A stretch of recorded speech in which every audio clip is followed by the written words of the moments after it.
So now drugs, I talked about the issues. Then the other dimension to drugs, besides it being recreational, having a cultural and religious implication, besides also it being a way of coping, drugs are a serious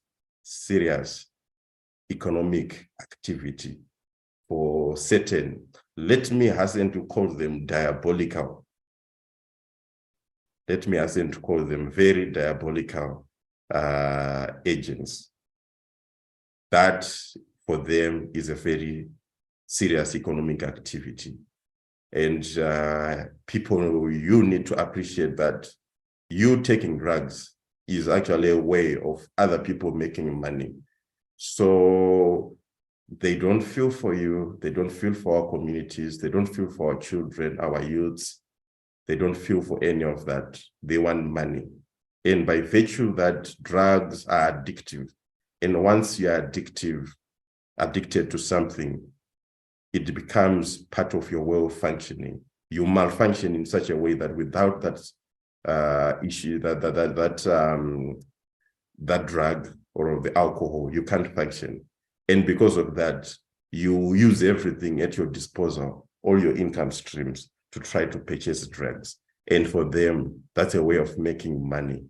And let me point out that for our particular situation in Zimbabwe, drugs are an important economic undertaking because we use the US dollar as one of our major, mediums of currency exchange. When it comes to the drug issue, using the US dollar has very, very negative ramifications in the way that it provides less opportunity costs for those who are in the drug trade, because the USD is an internationally mobile currency. It's much easier to use in any other country. So it's a preferred medium of exchange in terms of the currency regime. So if they push their drugs to Zambia, they get the kwacha. If they push them to South Africa, they get the rand. But once they do that, or even to Botswana, they get the pula. They have to change that money into the US dollar to feed back into their drug, streams in terms of their drug markets. And that's an opportunity cost in terms of economy when you look at your economic terms. So if you push it to a place like Zimbabwe, where you exchange your drugs for US dollars, that makes economic sense. So these individuals, these agents, let me call them, we'll talk about them in a while, actually intentionally push drugs towards Zimbabwe simply because it makes economic sense. So we need our communities, we need ourselves to be aware that the issue of drugs is not happening because of something that is not planned.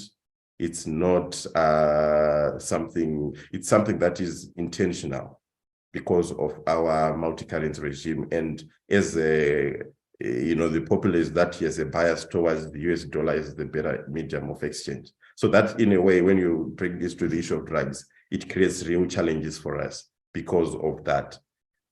Then that's in a way my brief, I hope it's brief, background to the issue of drugs. And then the other critical issue is drugs come at a huge economic, human, health, and even social cost. When we come to the health cost, that is immediate. Once you have people that are using drugs, they now need rehabilitation. We are now going to spend scarce resources to rehabilitate people so that they can become functional again.